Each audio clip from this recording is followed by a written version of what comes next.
financiero junior para Black Wall Street Capital, y Alfredo Huerta, director de estrategia de mercados en AddValue. ¿Qué tal? Bienvenidos. Muchas gracias. Buenas tardes, Ana.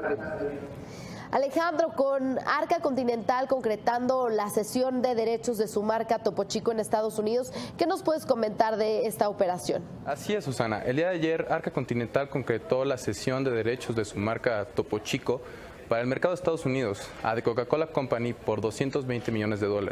Como ya lo había realizado el año pasado, pero con la diferencia de que fue para el mercado mexicano en ese entonces.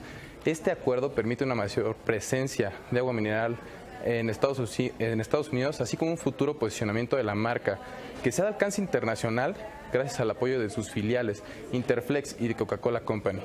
Consideramos que es una noticia positiva para la expansión geográfica de Arca Continental en territorio norteamericano, especialmente después de la reciente adquisición de Great Plains Coca-Cola, la cual ya esperamos un aumento de 10% en ventas en la división de Estados Unidos. Todas estas sinergias colocan a Arca Continental como una de las embotelladoras clave y más rentables en el sector. Bien, Alfredo, por otro lado estamos iniciando el último trimestre del año. ¿Qué eventos relevantes tendrán que seguir los mercados en estos momentos? Gracias, Susana. Buenas tardes. Bueno, comentar, estamos entrando en esta última etapa de octubre, noviembre y diciembre del 2017. Básicamente cerramos con un tema que queda pendiente, que es justamente el plan fiscal de Estados Unidos. Ese estará vigente a lo largo del trimestre. Los avances que pueda tener con el Congreso serán relevantes. Y por otro lado, pues reuniones de los bancos centrales. Estará la Fed finales de octubre, principios de noviembre, así como el 12 y 13 de diciembre próximo. También la reunión del Banco Central Europeo hacia finales de octubre y mediados de diciembre, o el Banco de Japón, básicamente a finales de octubre también y hacia el 20 de diciembre. En el caso de México, Banco de México tendrá sus reuniones el 9 de noviembre, 14 de diciembre. Veremos también el Congreso del Partido Comunista Chino. Creemos que eso tendrá poca incidencia en general, pero se inicia este próximo 18 de octubre para elegir al nuevo ministro, o se ratifica más bien al primer ministro. Por otro lado, los reportes trimestrales que también estarán llegando ya tanto en México, en Estados Unidos y a nivel internacional. En México se esperan crecimientos moderados en ventas y EBITDA y todavía una apreciación por la parte del tipo de cambio, una utilidad neta positiva. Tendremos el presupuesto 2018 para México del 13 al 17 de noviembre, que deberá ya traer toda esta recomposición con los eventos que tuvimos recientemente y no dejar a un lado el techo de la deuda en Estados Unidos y las tensiones geopolíticas. Así que seguirá habiendo muchos eventos y desde luego muy probablemente volatilidad importante en las bolsas. Claro, atentos hay que estar a estos eventos muy importantes que ocurren en Estados Unidos. Alejandro, con las últimas declaraciones sobre la política fiscal de Trump precisamente, ¿qué nos puedes adelantar sobre lo que se ha dicho? Así es, Susana. El contexto en el que está Estados Unidos es el siguiente. Tiene una de las más elevadas tasas de impuestos sobre la renta entre los países desarrollados, ya que varios de ellos han realizado reducciones importantes en los pasados años, por lo que esta nueva reforma fiscal por parte del presidente de Estados Unidos incluye una reducción del ISR corporativo al 20%. Con esta reforma fiscal, el presidente de Estados Unidos tiene por objetivo que los empresarios tengan más dinero en su poder y lograr una repatriación exitosa de capitales, que en conjunto genera una inversión, pero es importante recalcar que recortar los impuestos a las grandes empresas no significa que exista más inversión, en el sentido de que no es una premisa, como supone Donald Trump. Todo esto da lugar a que si México no ajusta las tasas impositivas para las empresas, los grandes contribuyentes podrían optar para abrir oficinas en Estados Unidos y pagar bajo sus leyes. Con otras palabras, significa que el gobierno de México dejará de percibir alrededor de unos 300,000 millones de pesos por concepto de ISR empresarial, que es importante para nosotros porque equivale a 56.54% de los ingresos tributarios totales de México. Sin duda México quedaría en desventaja.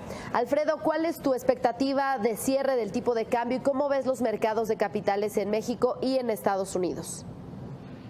En el caso del tipo de cambio, yo creo que hay eventos interesantes. Las propias reuniones de política monetaria de la FED, el Banco Central Europeo, Banco de México, inclusive Banco de Japón, estarán imprimiendo, desde luego, cierta presión restrictiva desde nuestro punto de vista, más los bancos centrales internacionales. Y por otro lado, también el desarrollo del Tratado de Libre Comercio de América del Norte, que como hemos visto al cierre de la tercera ronda, no hemos tenido por ahí avances significativos. Así que bajo esta base creemos que el tipo de cambio estará en una posición mucho más sensible y con cierta tendencia a depreciarse de los niveles actuales. Quizá un rango de 18.50 a 19 lo estaremos viendo durante este tercer trimestre del año. Habrá que ver justamente, como comentaban, ese plan fiscal además en Estados Unidos. Pero yo creo que es más bien un escenario donde se estará depreciando de aquí hacia final de año, aunque en términos globales, con respecto al cierre de 2077, pues tendremos una apreciación cambiaria en el año. En lo que respecta a las bolsas, pues básicamente pensaríamos que el potencial de alza en el mercado mexicano estará más acotado. Los resultados al tercer trimestre serán positivos pero moderados, y el comparativo ya cuarto trimestre será más difícil. En Estados Unidos no descartamos un escenario de mayor volatilidad. Ese enamoramiento que hoy se tiene en mercados con el plan fiscal en Estados Unidos podría verse justamente reducido o terminado, y con este escenario poder empezar a ver algunas correcciones en las bolsas americanas que hoy mantienen oscilaciones positivas entre 12 y hasta 21%. Así que en resumen, el potencial de alza lo estaríamos viendo ya mucho más acotado en las bolsas, y el tipo de cambio, Susana, más sensible, más orientado hacia los 19 pesos. Bien, pues muchas gracias por este análisis y sus expectativas. Muy buenas tardes, Alejandro Pierdant, analista financiero junior de Black Wall Street Capital, y Alfredo Huerta, director de estrategia de mercados de AddValue. Muy buenas tardes. Buenas tardes, Susana. Buenas tardes. Vamos a una pausa y al regresar le tendremos más información en ganadores y perdedores.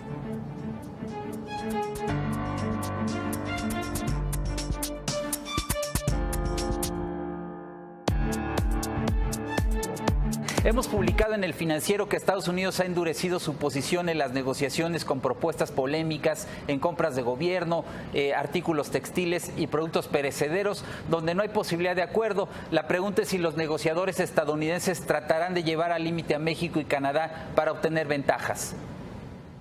Hola, Víctor, muy buenas tardes. Gracias por tu llamada.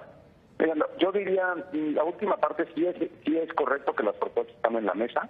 La última parte donde mencionas no hay acuerdo, no podría yo tomar ese término como correcto. Lo que pasó fue que son propuestas que están en la mesa, el equipo negociador americano lo ha puesto, el equipo mexicano, al igual que Canadá, lo han recibido, están estudiándolo, pero no hay ninguna cosa cerrada en la mesa. Entonces no me atrevería yo a decir que no hay, que ya son propuestas inamovibles, sino más bien son propuestas iniciales. Falta que sobre la mesa se pongan los temas de déficit comercial, reglas de origen en la industria automotriz y mecanismos de solución de controversias. Se espera que algunos de estos temas ya se conviertan en propuesta formal en la cuarta ronda que inicia en 8 días, lo que podría extender las negociaciones hasta 2018. ¿Qué se puede comentar de esto, Moisés?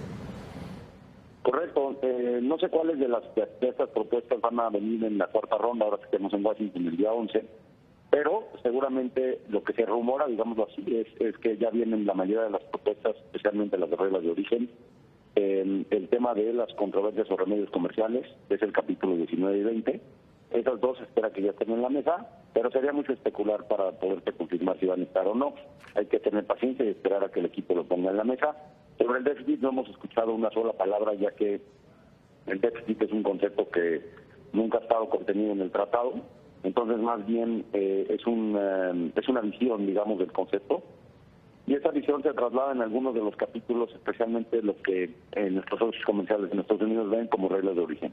Entonces, habría que esperar a que las propuestas estén en la mesa y habría que después entrar en un periodo de estudio con nuestro equipo negociador, donde el secretario Guajardo, liderándolo, obviamente tiene que ver toda la mesa completa de las propuestas que hay, para poder empezar a mover un poco sus fichas, hacer su estrategia de negociación y ver cómo están los márgenes de maniobra en cada tema.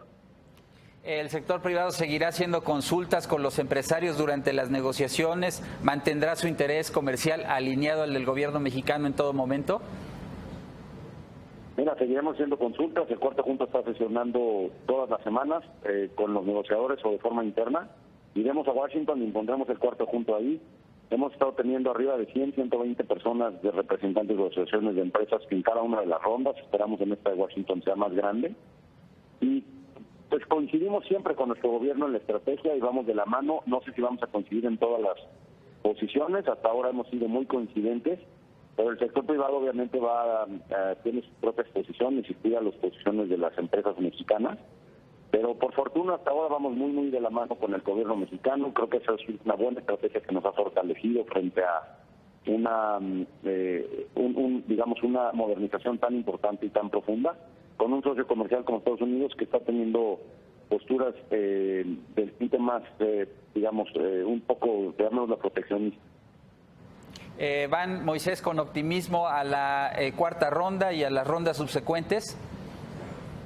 Mira, con optimismo siempre vamos, Víctor. Esa es parte de lo que tenemos que hacer, siempre tener visión hacia futuro y visión del país al que queremos lograr. Siempre hemos dicho mucho que el instrumento en el NAFTA es algo que queremos mantener, que queremos, ojalá y pudiera ser una negociación rápida, pero que lo importante es la calidad de la negociación. Entonces sí, siempre con optimismo, pero también hay que ser realistas y hay que tener cautela de que va a ser una negociación muy complicada, ya está empezando a hacerlo. Desde la pasada ronda hay algunas propuestas, como tú mencionaste al principio, que son complicadas. Ahora seguramente vendrán otras y será una negociación dura. Y bueno, siempre está el riesgo de que la negociación no pueda llegar a buen término. Pero hay que estar preparados con todos los escenarios. O sea, visión optimista, pero con cautela. Moisés Kalach, gracias por la oportunidad de conversar y éxito en la ronda en la que viene la próxima semana y en las subsecuentes. Gracias a ti, muy buenas tardes. Gracias, buena tarde. Skype hasta Washington a Virgilio Muñoz, experto en seguridad nacional. Virgilio, ¿qué tal? Muy buenas tardes. ¿Qué tal, Lucero? Gusto en saludarte a ti a tu auditorio. Bien, ¿cuáles consideras que son las barreras que han impedido una regulación más estricta en Estados Unidos? Lucero, el control de armas en Estados Unidos es un debate que escapa al sentido común y a la racionalidad, como hemos podido observar con la nota sobre la cotización en la bolsa de las principales armadoras, con las principales industrias de armamento. Tan solo de 2013 a la fecha se han contabilizado alrededor de 1.500 tiroteos de mayor o menor gravedad y hay barreras que son bastante claras. Uno es un debate político inacabado respecto de la segunda enmienda constitucional de Estados Unidos. Por otro lado, un cabildeo intenso por parte de la Asociación Nacional del Rifle y otras organizaciones similares que tienen gran influencia en el Congreso. Justamente hoy el Washington Post publicaba un reporte sobre el destino de los $4 millones que se han donado a congresistas en funciones en el Congreso de los Estados Unidos. Pero lo más curioso del caso es que no se trata de un discurso de élite, Lucero, sino además baja principalmente a la sociedad norteamericana. De acuerdo con sondeos de opinión, 40% de los estadounidenses están de acuerdo con el nivel de influencia que tienen ese tipo de organizaciones en el Congreso y sobre todo justamente una sociedad norteamericana dividida que por razones históricas, culturales o políticas, Lucero, está favorable hacia la afinidad de las armas. Cabe recordar que según sondeos de opinión, 7 de cada 10 americanos han disparado un arma en su vida, la mitad de los hogares cuenta con un arma en la actualidad en los Estados Unidos y una gran mayoría de los estadounidenses se pronuncia a favor de la posesión de armas y de poder cargarlas más allá de su poder de fuego en espacios públicos de los Estados Unidos. Entonces, estas son las tres principales barreras que yo veo en una situación histórica de por qué no se ha conseguido una regulación más estricta. Virgilio, muchos se preguntan o nos preguntamos si este ataque en Las Vegas motivaría por fin a esta regulación de armas en Estados Unidos. Lucero, soy muy pesimista al respecto. Uno es la propia declaración del presidente Trump deja entrever que no habrá una disposición de capital político para poder mover los balances dentro del Congreso. Por el otro lado, los propios partidos dentro de la Cámara de Representantes y el Senado de Estados Unidos están completamente divididos y polarizados en esta situación. Si recordarás, en junio de 2017, una veintena de congresistas republicanos fueron baleados en una práctica de béisbol en un campo abierto, en un espacio público, y ni siquiera eso les motivó a impulsar una reforma que llevara a un mayor control de armas. ni mucho menos una sociedad que efectivamente se ve preocupada en los primeros días tras incidentes lamentables como el que observamos en Las Vegas, pero que conforme pasa el tiempo regresan a sus estados habituales de apoyo a las armas o de dudas respecto de las ventajas que podría tener un mayor control de armas en los Estados Unidos. Si recordamos también algunos sondeos de opinión, un sector importante de esta sociedad considera que al contrario, conseguir un mayor armamento y permitir que la gente se arme conseguiría mayores espacios de seguridad en sus comunidades. Entonces yo creo que una reforma, un mayor control de armas no está garantizada ni siquiera en eventos tan tristes como los que observamos en estas horas en Las Vegas. Exactamente, porque vemos por un lado, Virgilio, que los estadounidenses son quienes tienen el mayor interés en esta regulación, pero por otro lado vemos también el interés que tienen muchos de ellos en comprar un arma en Estados Unidos. Así es, y lo podemos ver también por división partidista. La sociedad norteamericana republicana es mucho más propensa a controles más laxos en el acceso y control, posesión de armas. Sin embargo, del lado demócrata tampoco existen consensos claros y definidos respecto de las ventajas que tiene que representan patrones en regulación de compras privadas, bases de datos mucho más claras respecto de hacia dónde van esas armas, en fin, entre otros controles que están a discusión, pero que ni en republicanos ni en demócratas logran conseguir los consensos necesarios para seguir avanzando hacia un control de armas sobre la garantía constitucional que le da la segunda enmienda. Virgilio, gracias por la comunicación. Un abrazo desde México. Gracias, Lucero. Saludos. Y el presidente Donald Trump afirmó. En medio de una rueda de prensa, el ministro de Relaciones Exteriores de Cuba, Bruno Rodríguez, protestó enérgicamente la decisión de Estados Unidos de expulsar a 15 diplomáticos cubanos del país norteamericano y auguró un futuro incierto a la ya tensa relación bilateral en un nuevo capítulo de la extraña trama de los ataques acústicos a funcionarios estadounidenses en la isla. El Ministerio de Relaciones Exteriores protesta enérgicamente y denuncia esta decisión infundada e inaceptable, así como el pretexto utilizado para justificarla al afirmarse que el gobierno de Cuba no adoptó todas las medidas adecuadas para prevenir los alegados incidentes. Rodríguez calificó de infundada e inapropiada la decisión del Departamento de Estado, que llega 4 días después de que Estados Unidos anunciara una drástica reducción de sus diplomáticos en Cuba.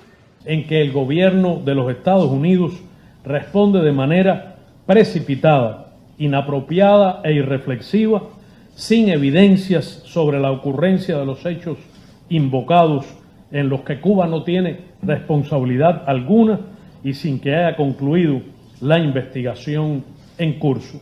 Aunque Washington ha reiterado que no culpa directamente a Cuba de los supuestos ataques sufridos por más de una veintena de funcionarios y familiares de estos en la isla, sí responsabiliza a La Habana de no haber protegido adecuadamente al personal diplomático destinado en el país caribeño.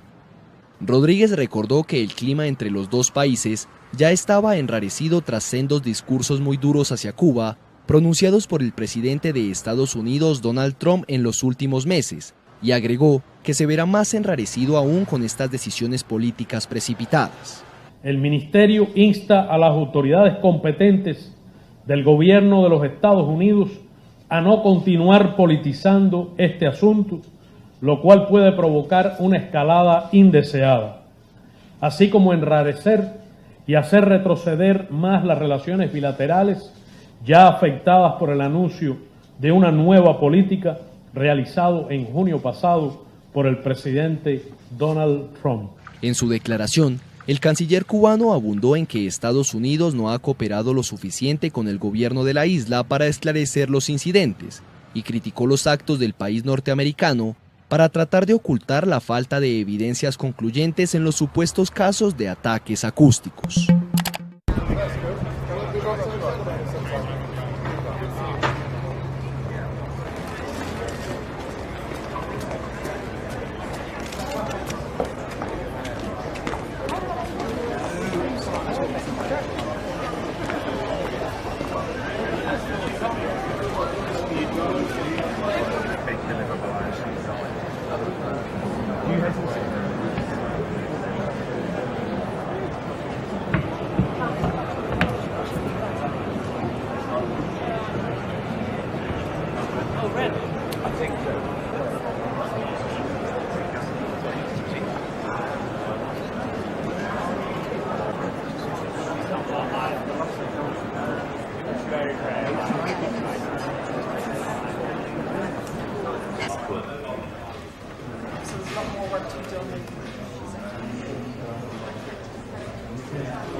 Ayer en España se vieron imágenes inusuales para una democracia europea en el siglo XXI. Las fuerzas policíacas y la Guardia Civil Española tratando de confiscar urnas y golpeando a adultos mayores, a jóvenes y a mujeres por querer votar. La razón, la Generalitat Catalana desafió al gobierno de Mariano Rajoy y al Tribunal Constitucional al convocar a la realización de una consulta no vinculante sobre la independencia catalana. Esto provocó lo que para muchos es una respuesta inaceptable por el gobierno de Rajoy. Los detalles los tiene el periodista Alberto Vega en el siguiente trabajo. Veamos.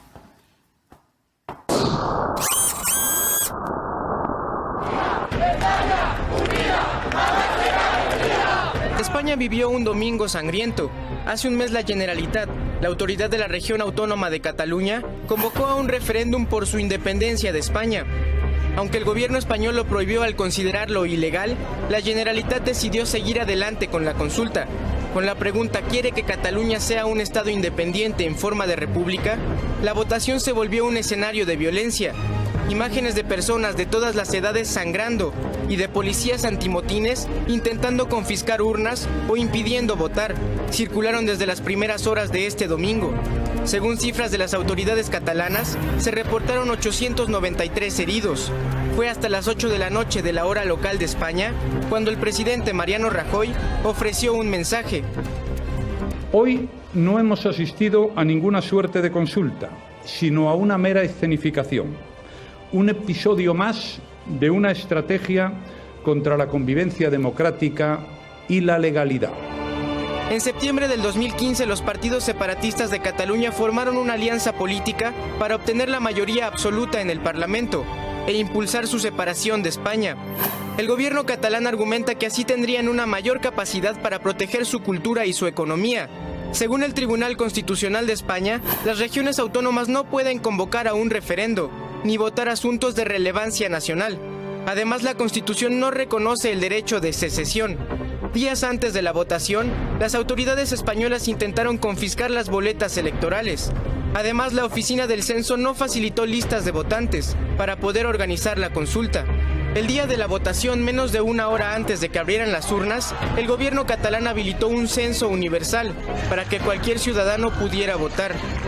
Pasada la medianoche reportaron que 2.260.000 personas votaron, el 90% a favor de la independencia. El resultado del referéndum nos vincula porque lo convocamos con esta intención y creo que además, tal como se desarrolló la jornada, nos hemos ganado el derecho a ser reconocidos, a ser respetados y a ser escuchados. En contraparte, el gobierno español descalificó la consulta. Sabían que el referéndum era ilegal, improcedente e imposible, pero decidieron seguir adelante y promover un verdadero ataque al Estado de Derecho y al modelo democrático sin que le importase nada ni nadie. Este lunes el gobierno catalán pidió mediación internacional y demandó que la Policía Nacional se retire de la región. Por su parte, la Comisión Europea llamó al diálogo sobre lo que calificó como un asunto interno de España, mientras que el alto comisionado de las Naciones Unidas pidió al gobierno de Mariano Rajoy investigar de forma exhaustiva los actos de violencia registrados durante el referéndum. Según el gobierno de Cataluña, esta semana el Parlamento pondrá en marcha un proceso para declarar su independencia. Para impedirlo, el último recurso de España sería suspender la autoridad del gobierno regional de Cataluña, bajo el amparo del artículo 155 de la Constitución. Para Foro Global, Alberto Vega. El principal indicador de la bolsa española, el IBEX 35, abrió a la baja la sesión de este martes, registrando leves pérdidas de hasta el 0,09%. El parque madrileño reacciona así en una jornada llena de nerviosismo entre los inversores por la huelga general en Cataluña y la posibilidad de una declaración unilateral de independencia por parte de la Generalitat. El lunes, horas después del referéndum, la bolsa española caía un 1,21%, lastrada por la banca, en la que era su peor sesión desde agosto. Poco antes del cierre, desde Roma, estas eran las palabras del ministro español de Economía. A Cataluña le va a ir mucho mejor dentro del proyecto de España. Hemos tenido 40 años desde la aprobación de la Constitución española, en el cual hemos tenido crecimiento económico, hemos tenido incremento de prosperidad, ha avanzado el estado del bienestar, e incluso a pesar de la crisis tan profunda que hemos tenido durante 10 años, que prácticamente acabamos de recuperar el nivel que tenemos en el 2007, cuando uno mira en conjunto estos 40 años, han sido 40 años muy positivos desde el punto de vista de prosperidad, desde el punto de vista del bienestar para la sociedad española y también, por supuesto, para la sociedad catalana. En el mercado de deuda, la prima de riesgo española se sitúa en torno a los 124 puntos básicos tras subir ligeramente por la tensión política y social en Cataluña.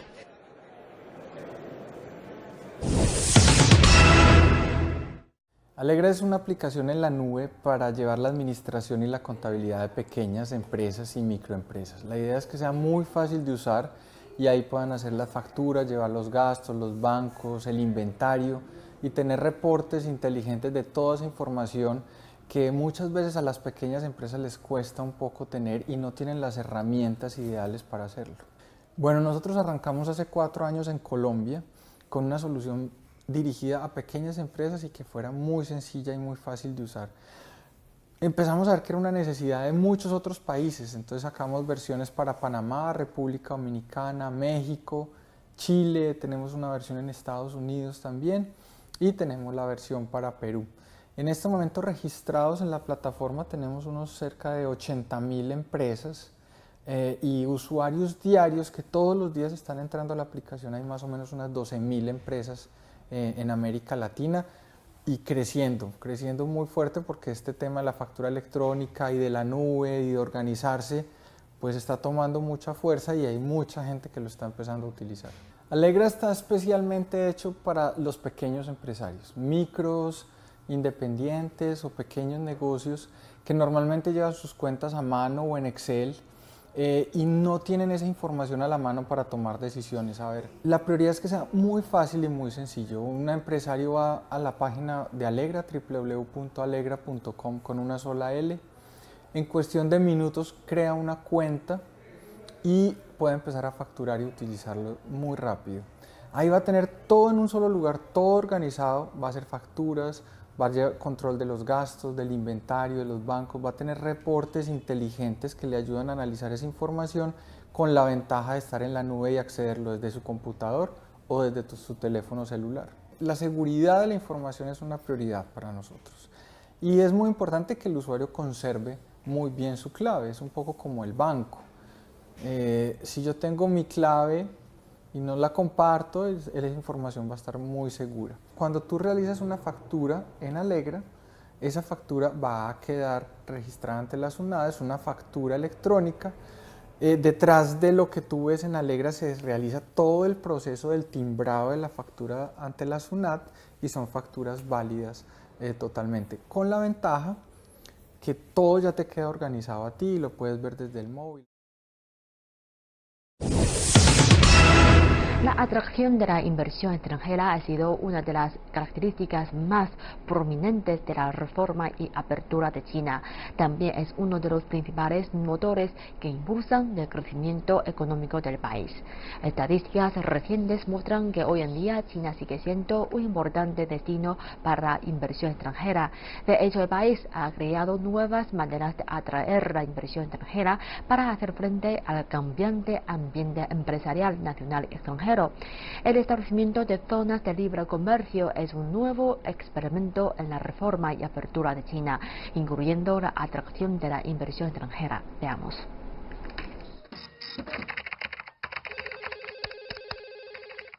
Acciones, futuros, compra y venta. Esto es Lujiazui, una parte de la zona de libre comercio de Shanghái y el centro de la industria financiera de China, un nuevo terreno de prueba para atraer la inversión extranjera. Actualmente tenemos a la mayor cantidad de instituciones financieras nacionales e internacionales registradas en China, con más de 800. Tenemos medidas específicas para darle la bienvenida a jugadores internacionales.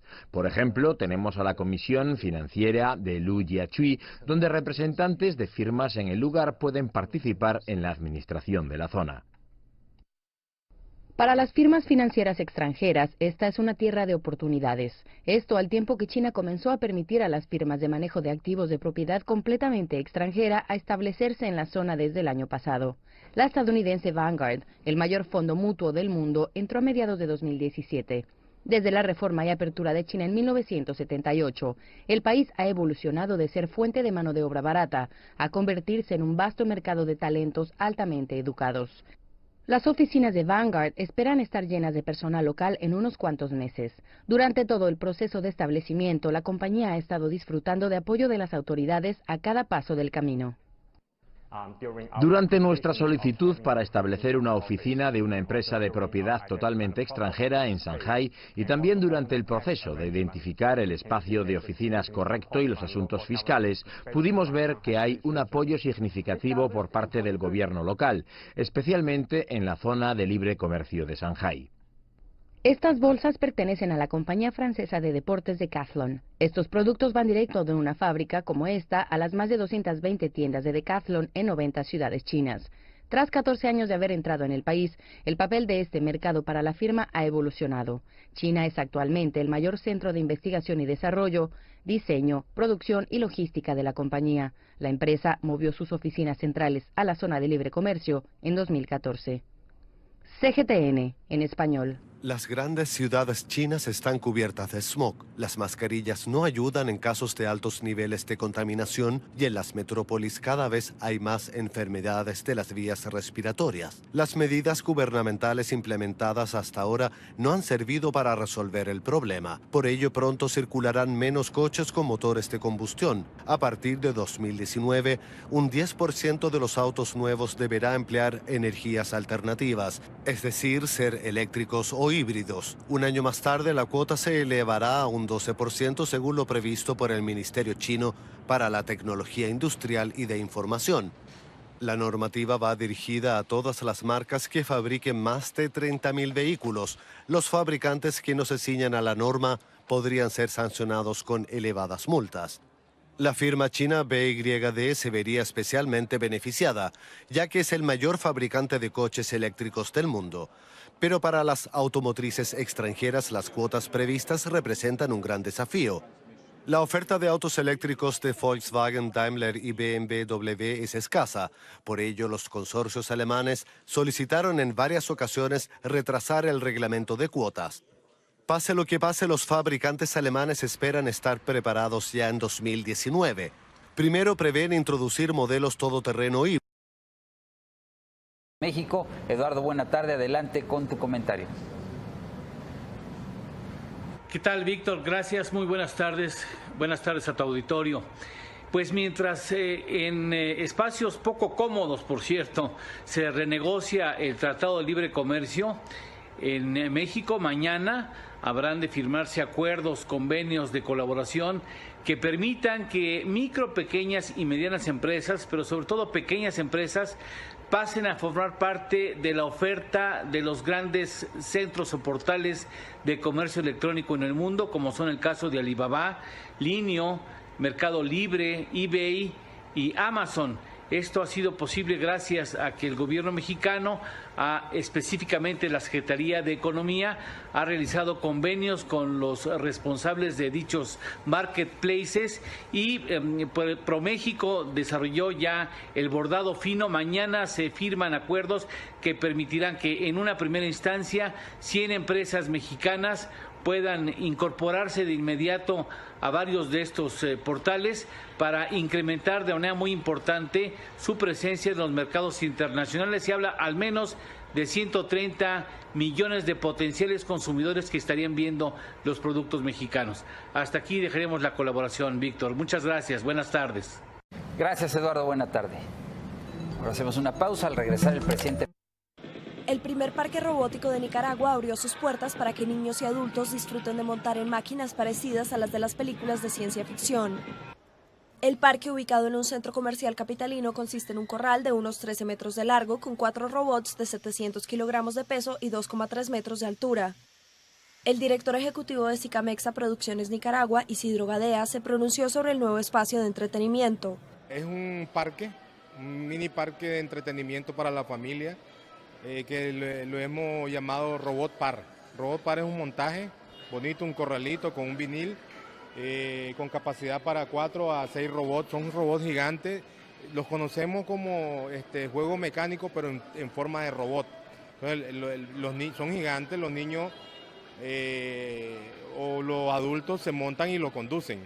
Todo es digital, tienen un software, tienen con batería. Y nada, en nuestro país es la primera vez que llega Robot Par. El coste de la atracción es de $5 y cada usuario tiene 5 minutos para manejar los robots por medio de 2 controles de mando. El parque estará abierto al público durante 30 días, durante los cuales se prevén recibir al menos 9.000 personas. Posteriormente viajará por diferentes partes del país por un plazo de 4 meses para continuar su gira hacia Costa Rica. Antes de llegar a Nicaragua, la atracción pasó por Guatemala, El Salvador y Honduras.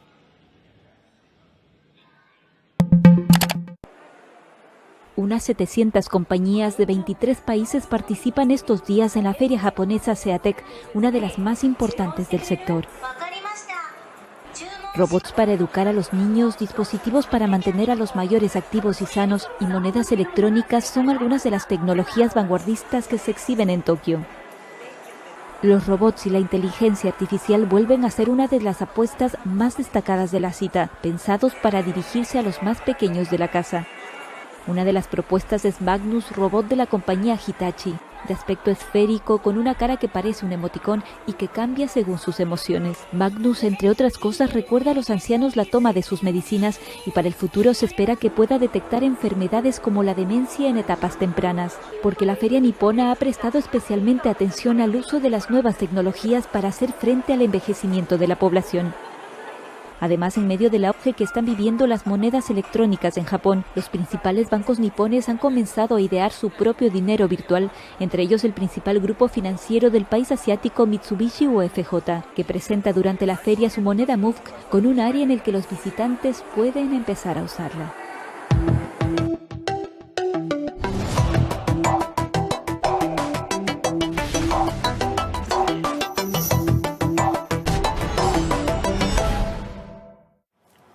En esta instalación de espejos se refleja la luz del sol y se acumula mucho calor, lo que parece ser una gran fuente de energía fácilmente disponible.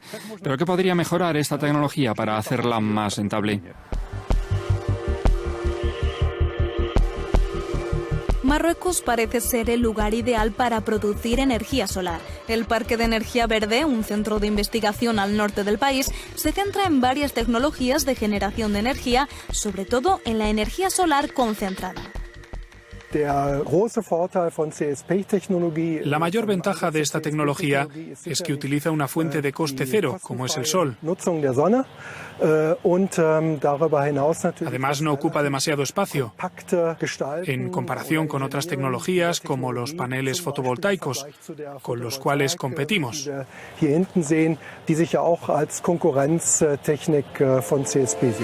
En climas cálidos es difícil mantener los espejos limpios, ya que el viento trae polvo de los desiertos. Limpiarlos requiere el uso del agua, un recurso limitado en estas regiones. El objetivo de este proyecto es reducir el consumo de agua en las plantas de energía. Científicos miden la reflectividad de los espejos para determinar el programa de limpieza más eficiente.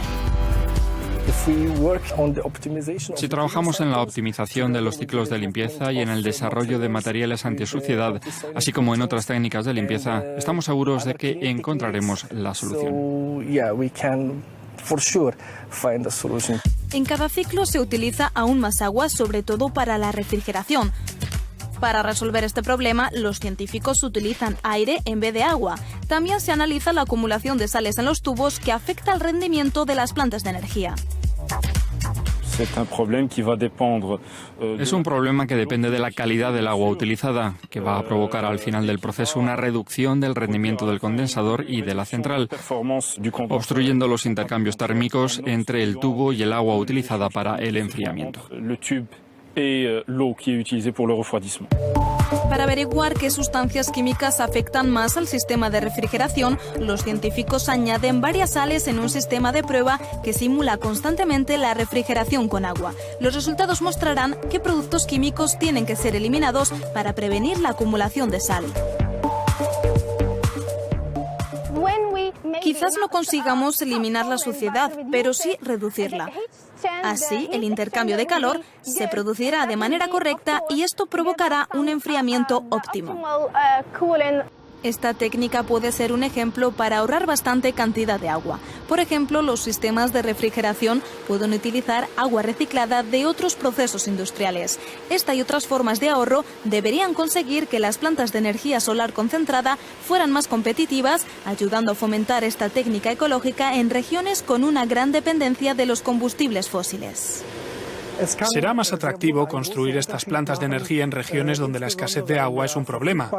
Estas zonas, que antes no se interesaban en el uso de esta energía, podrían poner en práctica esta tecnología, ya que es importante para estos países depender cada vez menos de las energías fósiles. Esto significa que habrá un uso menor de las energías no renovables, lo que tendría un impacto importante en esta investigación. Los investigadores estiman que las mejores tecnologías pueden favorecer el ahorro de hasta un 25% del agua utilizada para limpiar los espejos y hasta un 95% destinada a la evaporación de los sistemas de refrigeración.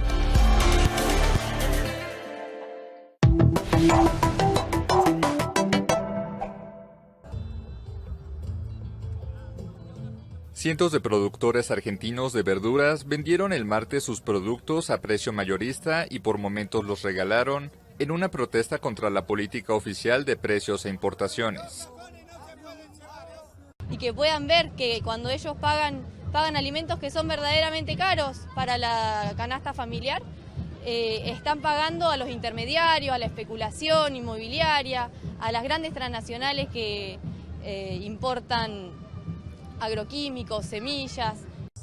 En la céntrica Plaza de Mayo de Buenos Aires, frente a la sede del gobierno, los productores denunciaron maniobras especulativas permitidas por el gobierno para favorecer a los hipermercados, distribuidores e importadores.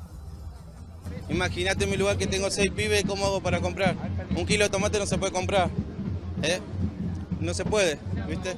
Entonces mirá cómo está la gente acá, está llena la plaza, que están regalando. Esta no es la primera vez que los productores realizan este tipo de manifestación.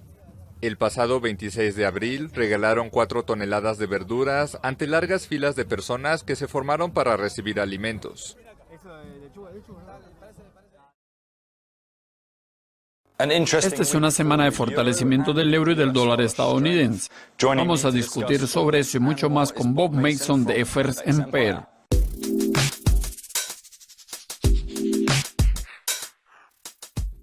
Bob, muchas gracias por su visita hoy a nuestro estudio. Es un placer de conversar con usted. Tras un comienzo difícil, el euro se estabilizó. ¿Qué espera del BCE? ¿Es posible que en breve tengamos otro aumento de las tasas de interés? Bueno, creo que a principios del mes las probabilidades de otro aumento de tasas podría caer a unas bajas históricas de acuerdo con los mercados de futuro. La probabilidad de aumento antes de finales del próximo año era inferior a 50%. Por lo tanto, en ese panorama, las cosas parecen un poco arriesgadas. Por otra parte, creo que el fortalecimiento del euro sigue siendo una preocupación para el BCE. Draghi ahora está intentando calmar y retener al euro, pero creo que eso tiene más que ver con la conformación y ellos van a ver el programa de compras de valores. En realidad, creo que hubo ciertos rumores o especulación sobre cualquier ajuste al depósito o tasas de interés. Yo diría que el euro sería particularmente sensible a cualquier tipo de discusión y obviamente, como sabemos, hay mucha preocupación por la fuerza del euro entre los miembros del BCE.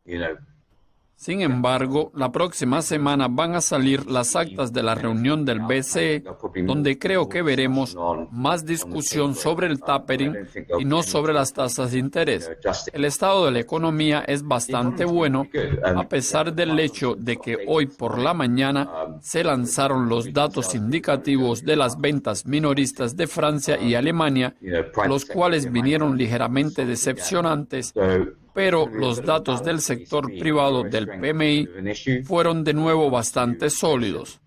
Por lo tanto, habrá un tipo de equilibrio para el BCE, donde el fortalecimiento del euro sería un problema en términos de las previsiones sobre la falta de inflación que mantiene al BCE. Ya que la economía mejoró, son necesarios varios tipos de medidas acomodaticias. El otro factor es que pronto tendremos un discurso de Janet Yellen que debe ser bastante alcista. Además, es interesante ver que los otros miembros del FOMC no concuerdan completamente.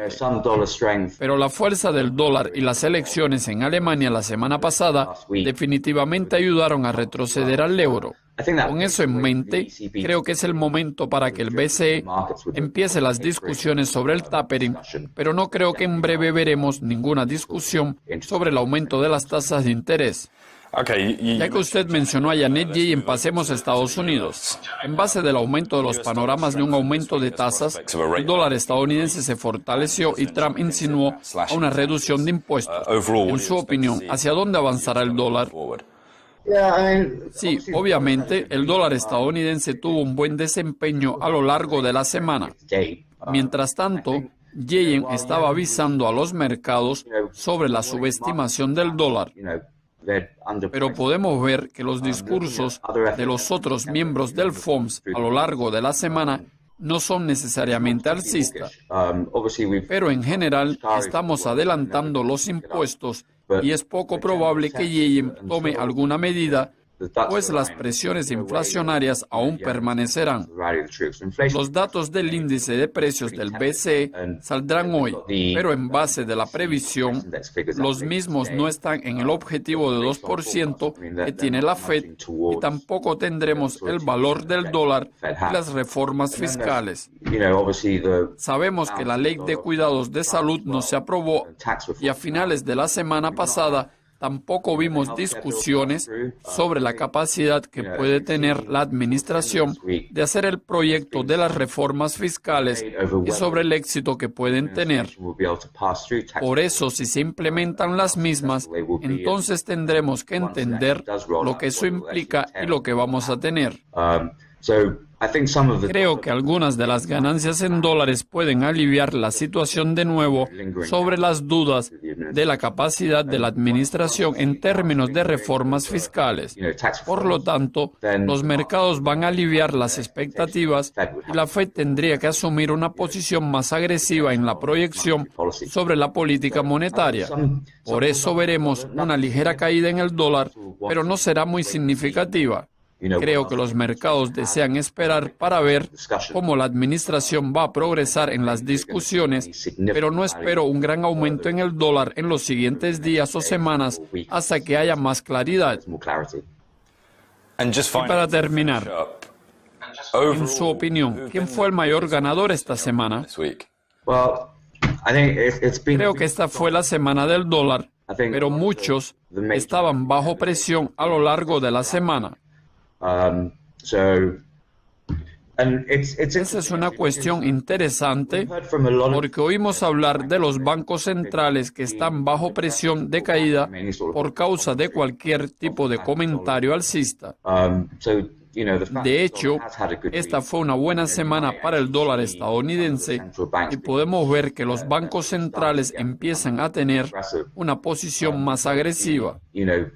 También oímos al gobernador del RBA que comentó sobre la economía y los panoramas de las tasas de interés. Con el ligero debilitamiento del euro y el dólar australiano, creo que eso es una oportunidad para que los bancos centrales consideren un cambio de las políticas. Sin embargo, en términos del dólar, la sostenibilidad y la fuerza depende de si Trump será capaz de implementar las reformas de manera que los bancos centrales puedan avanzar hacia un camino más agresivo, pero en esta y en la próxima semana saldrán muchos datos como las nóminas no agrícolas de pago y crecimiento salarial. Eso podrá cambiar muy rápido las cosas y ahora todo está muy dinámico. Esta semana, en términos del dólar, sugiero que por el momento el rally del dólar no va a ser sostenible. Bob, muchas gracias. Siempre es un placer hablar con usted. No hay problema, gracias. Gracias a ustedes por vernos y si les gustó la entrevista, sigan conectados a Dukescopy TV.